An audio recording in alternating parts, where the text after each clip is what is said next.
What if the most dangerous threat of this year is not malware, but is an AI assistant that's there to help you? In this Threat Talks The Deep Dive, we discuss OpenClaw. Let's get on to it. Welcome to Threat Talks. Let's delve deep into the dynamic world of cybersecurity. So with me today is Yuri Wit, SOC analyst. Welcome, Yuri. Thank you. And my name is Rob Maas, field CTO at Ontwit. Yuri, would you install OpenClaw to be more productive today? Not to be more productive. I think you can be more productive with it. I would install it just to see if I can break it. Okay, makes sense.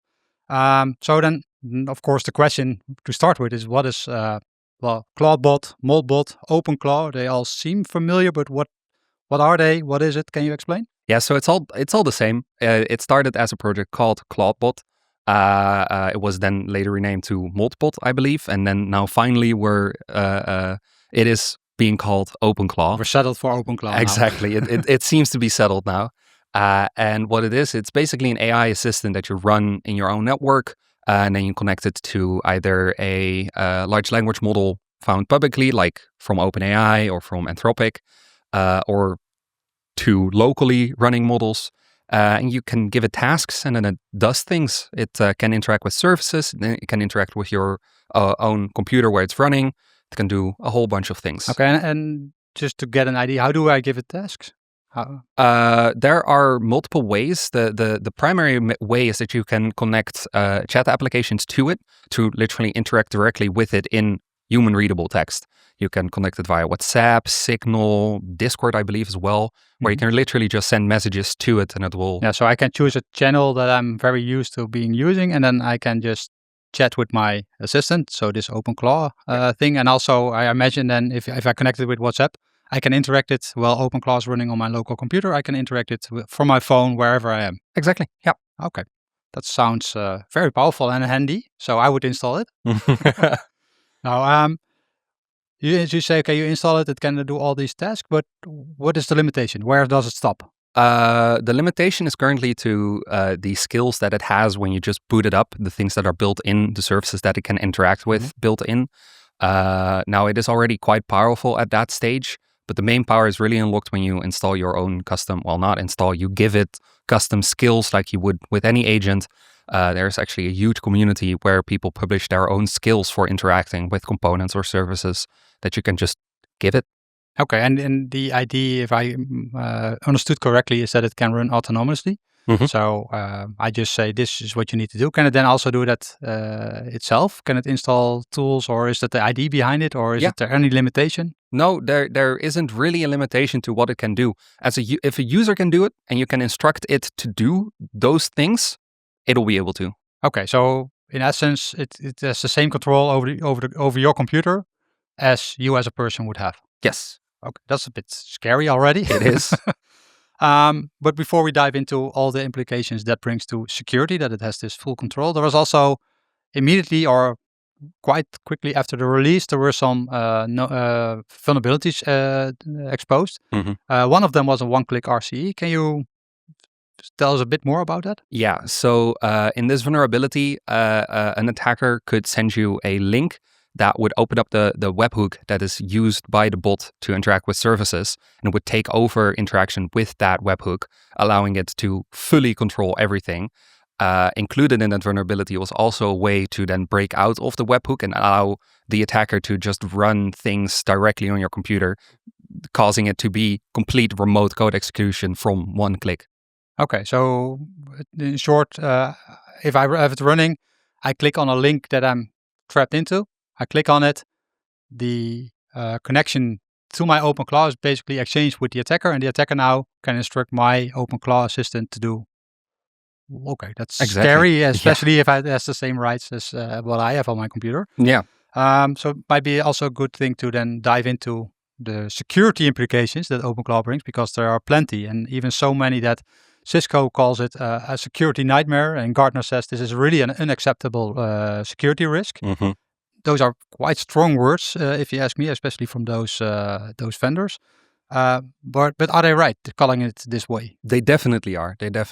Especially if we look at it in the light of zero trust, you can actually quite easily compare it to zero trust, since it's the opposite.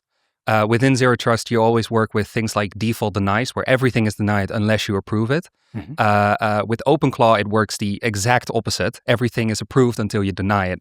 And because there are pretty much no real methods of denying abilities or things or actions from OpenClaw, it is basically just a very hard to control default allow. Okay, so that means if I install it, so let's say I would install this on my local computer, then by default it would have access to my terminal, my web browser, but also my agenda, my email, of course the communication channels we already discussed about. That's a lot of access. Yes. And the whole idea, in essence, is that this is open, so it can do tasks for me. Yeah, you basically need to see it as a user, because it works like a user. You give it instructions and then it performs a task based on natural language that you give it, just natural language instructions. So it makes sense, quote unquote, that it has the access that a regular user would, because if you're using your computer, you would expect not to be hit by restrictions every second step. But because it isn't actually a user, it is a huge security risk. Yeah. So the difference, especially between a user and an AI, even if they have the same permissions, is let's still assume my laptop, I have installed it. Normally, if I take actions, I will think about, hey, what are the implications of this action? What is the risk? It's kind of a natural process. And if I screw up too many times, then people will start complaining and say, hey, don't do that ever again. Yeah. And if I still do, then maybe they fire me, or at least there are consequences. Exactly. And an AI doesn't have that. And doesn't care. No, definitely. It only cares about doing the task it was instructed with. So if you tell an AI, do thing A, it will do thing A. It will not say, oh, but maybe, but yes, no. No, it will just do it. So it's fair to say that security in this whole design of this system was not an afterthought. It was not even a thought. No, not really. So it's really just, it should be open. It should be do things on their own, and probably just to find out what it actually all can do. Yeah. And there's also this construct, we already discussed it a bit, that it needs to have some skills or tools available. And we have this webpage called Clawhub.ai, where OpenClaw can get and learn new skills. How does this work, and what are the implications there? So how it works, it's very easy. It's pretty much all just markdown files, or they're regular text files that are akin to like recipes for food. They're literally just instructions for the AI on how to do things. So if you want your OpenClaw to interact with a certain service that it doesn't know how to, then you give it one of those recipes, one of those instructions where it tells you, hey, if you want to interact with it, this is how you do that. The reason why it's currently bad is because that community is filled with malicious skills that actively just tell OpenClaw how to do malicious actions and actions that are not in the best interest of the user. Yeah, I saw already some researchers found out that 1 out of 8 skills on that webpage are malicious. Yeah.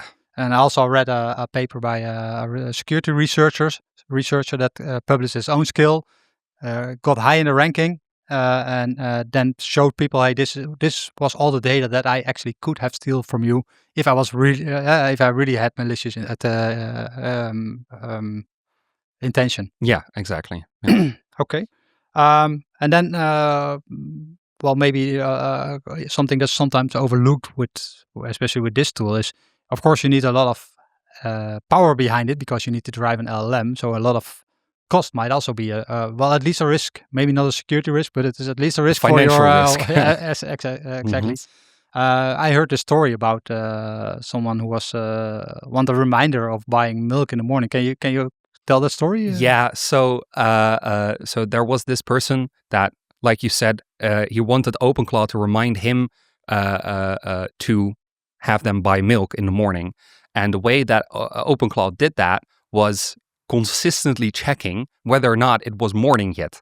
It was literally inferring an AI ran by, not sure if it was OpenAI or Anthropic, but I believe it was one of those two, constantly just going to the AI and asking it, hey, is it morning yet? Constantly. What resulted is that user, he put like $20 worth of compute tokens into the AI service, they ran out immediately because it was constantly just asking the question, spending tokens on whether or not it was morning yet. A very efficient way to check if it is the morning, if the morning is started. And I also assume he forgot about his milk in the morning. Wouldn't be surprised. I think OpenClaw really demonstrates the gap between what is possible. It gives us a glance into the future of AI assistance, I think. Yeah. But it also shows us the gap with the security possibilities. So maybe the first question is, are we ready for this kind of tools? No, we're definitely not. It is a great tool. It does show you what's already possible with AI because OpenClaw isn't doing anything super new. It's basically combining a bunch of things that we could already very easily do into one centralized tool to work with services and your own applications and your own PC, which is really cool. We're not ready for it yet because there are no safeguards for it. There are no real methods to limit what your OpenClaw instance can do. It's the moment you give it an instruction to do, it will do that if it has the capabilities of it. You don't have a way to mitigate the things that it can do. Yeah, so it's when it's running on a system, and then everything that's allowed on that system it had access to, and there's no real good way to prevent certain tasks. Exactly. Yeah. Okay. But what could be mitigations? Can zero trust help? Multi-factor authentication? Maybe you have other things that can help here, or definitely. Corporations can already just not allow the running of the OpenClaw binaries and related tools on their corporate machines. That's kind of a no thought thing. You can do that either with just the binaries itself, but that might be quite complicated, although the most secure. You can also just lock down the permissions of users so they're not able to install things like this. So you already have a couple things there, but that's kind of the limit. There isn't a lot you can do. So once it's installed on a computer, so assume you fail to detect or prevent an installation and a user has it running, then there's not much you can do because it acts like the user. Yeah, it runs in userland. It acts like a user. It is basically a user just as software. Okay, but then assume, so already between the lines I see that you say, okay, as companies don't run this, at least not yet. But what if you really are eager to play with it, or maybe you're security researchers, what would be a good approach to research this safely?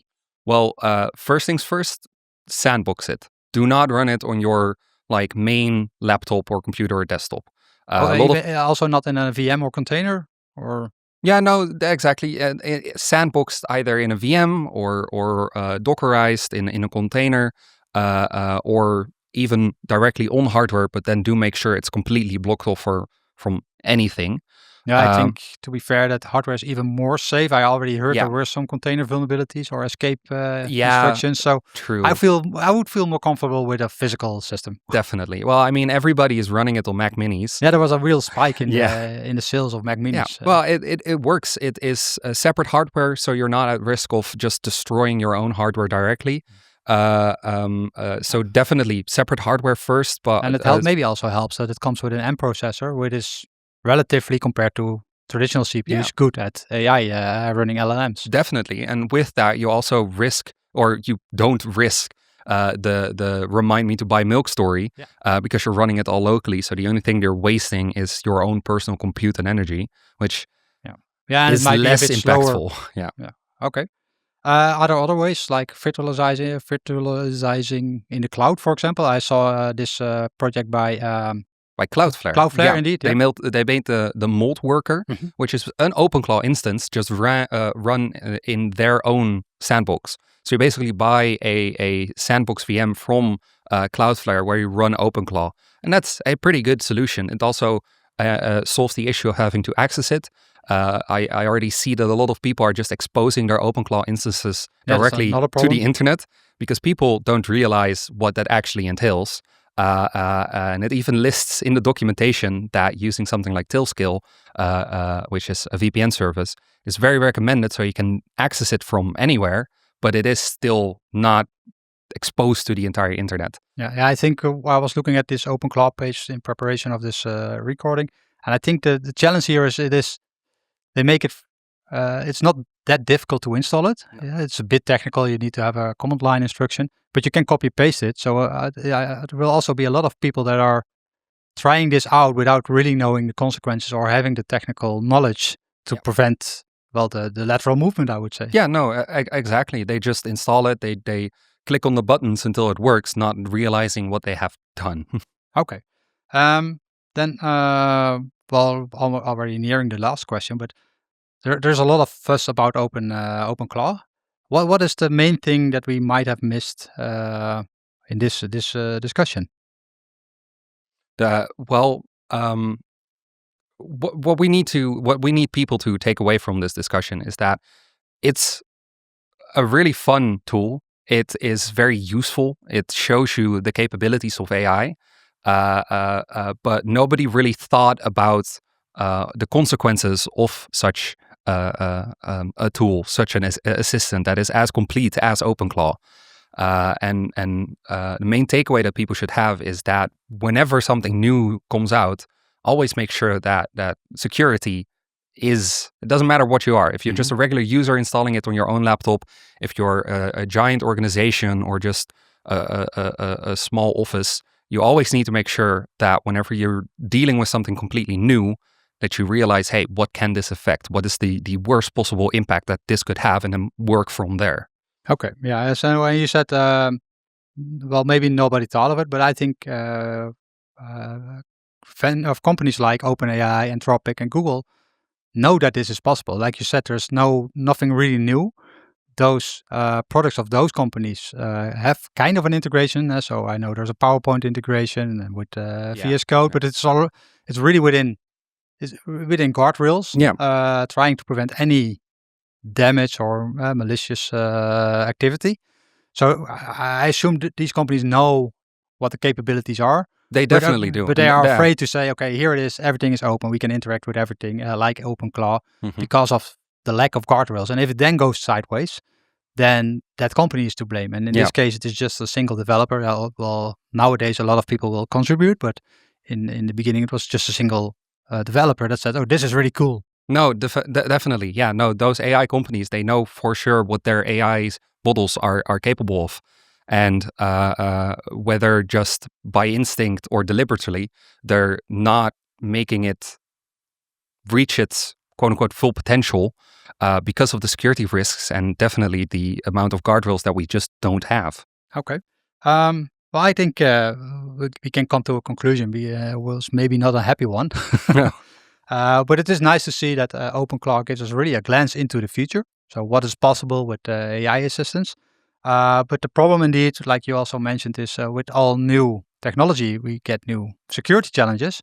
And in this case, there's not even a thought about any security control. It's just, this is cool if it can do everything. Yeah. So we need to learn how to secure these agentic features, which will unfortunately take some time. And that's also why we see companies like Anthropic and OpenAI be very careful with what integrations they release. And for the enterprises, if you want to run, first of all, if you don't need to run it, don't run it at this moment. Stay away for now. Yeah. But if you really need to run it, do it in a sandbox environment, very tightly controlled, and really keep an eye for it. Or if you're a researcher, set up your sandbox or go to Cloudflare. Moltworker, it was, you said, might be a very good solution to play around and see what's coming at us in the future. Okay. And with that, I would thank you, Yuri, for all the information. And thank you, listener. I hope you like what you just heard and saw. And please click that like and subscribe button. It helps us spread the word further. And with that, thank you. Thank you for listening to Threat Talks, a podcast by Onto It Cybersecurity and M6. Did you like what you heard? Do you want to learn more? Follow Threat Talks to stay up to date on the topic of cybersecurity.